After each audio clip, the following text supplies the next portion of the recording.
Wanted. Ambitious individual for leadership position. Be prepared for difficult application process and stressful work environment. Challenges, many. Rewards, numerous. Failure, possible. Your employer, the American people. The few chosen have been the presidents.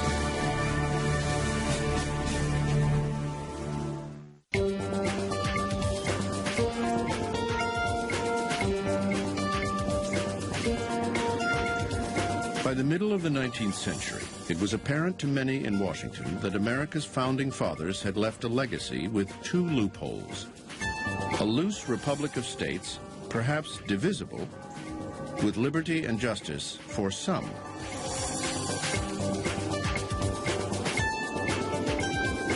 In less than 75 years, the republic had grown from a colonial possession into a continental nation.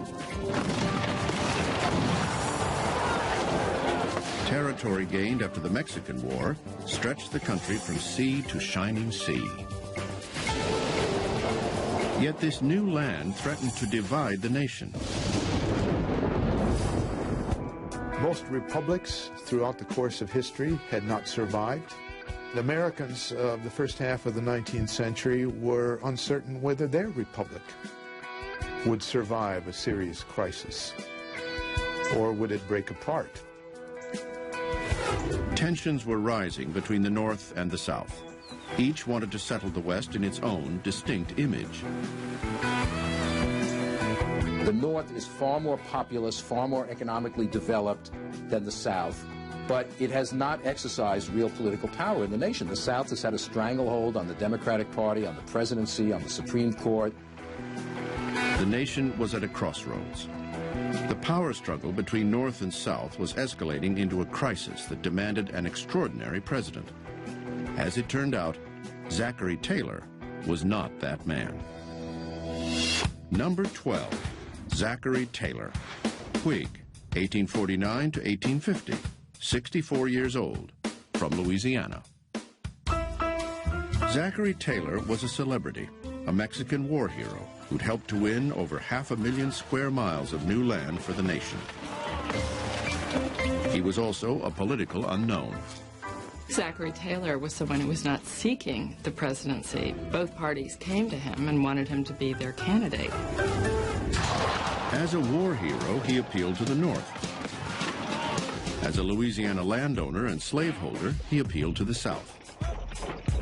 He had no obvious agenda, but in the end, he would surprise them all. There's something about Zachary Taylor. If I had to pick out a prototypical pre-Civil War American, I certainly would pick Old Rough and Ready. Taylor's nom de guerre, Old Rough and Ready, was as much a tribute to his fighting spirit as it was for his slovenly appearance.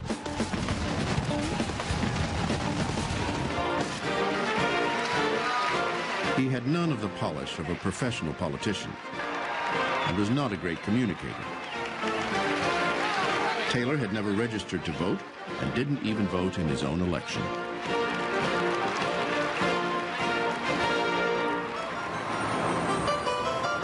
Despite outward appearances, he was really a Washington insider.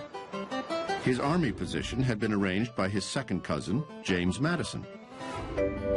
Robert E. Lee was his fourth cousin once removed, and Jefferson Davis had been his son-in-law. As president, Taylor deferred to others, going so far as to declare he would not exercise his veto power. Taylor didn't really see the presidency as a very powerful office, and he was actually strongly influenced by members of his cabinet and by certain members of Congress. He did say that he believed that the slavery issue should be decided by Congress, and Congress would be the ruling body, and that he would go along with whatever Congress proposed. The slavery debate was beginning to get ugly. The fragile peace between North and South, established 30 years earlier by the Missouri Compromise, was starting to crumble. Well, when Zachary Taylor came into office, the country was facing a serious crisis over the question of the expansion of slavery into new Western territory. On one side, Southern extremists were threatening secession if Congress didn't rule in their favor. On the other side, the clamor of Northern abolitionists was growing louder. In response, Senator Henry Clay created the Compromise of 1850, a bundle of bills designed to link the admission of California as a free state with some slavery measures favorable to the South. So this was a kind of package that Clay put before the Congress, giving some concessions to the slave states and some concessions to the free states, which he hoped would go through and satisfy everybody. But the compromise didn't satisfy some people, including President Taylor. Taylor surprised a lot of people. He thought there was nothing to compromise about. He said, look, California should be admitted as a free state, and that's it. Taking back his promise, Taylor threatened to veto the compromise. Taylor insisted on going ahead, even at the risk of provoking Southern state secession. Taylor's solution for the secessionists was somewhat simplistic. I'll hang him. And I might start with my son-in-law, Jefferson Davis, who was a senator from Mississippi at that time. I think his best moment was simply affirming the integrity of the nation in response to threats of disunion that were coming from the South as the controversy over the Compromise of 1850 intensified. Barely a year into his administration, Taylor was evolving into an ardent Unionist.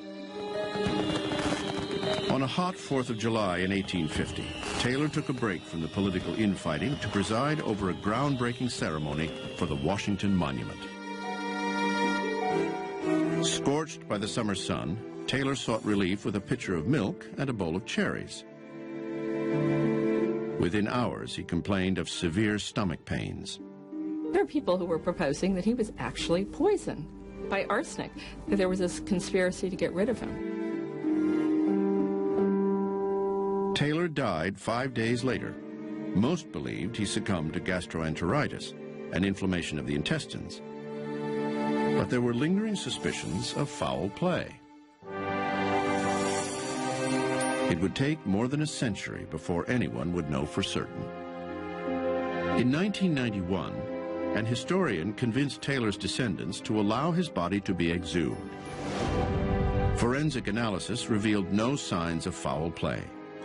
Instead, they determined that a form of cholera was the most likely cause of Taylor's death. As far as I'm concerned, he definitively was not poisoned with arsenic.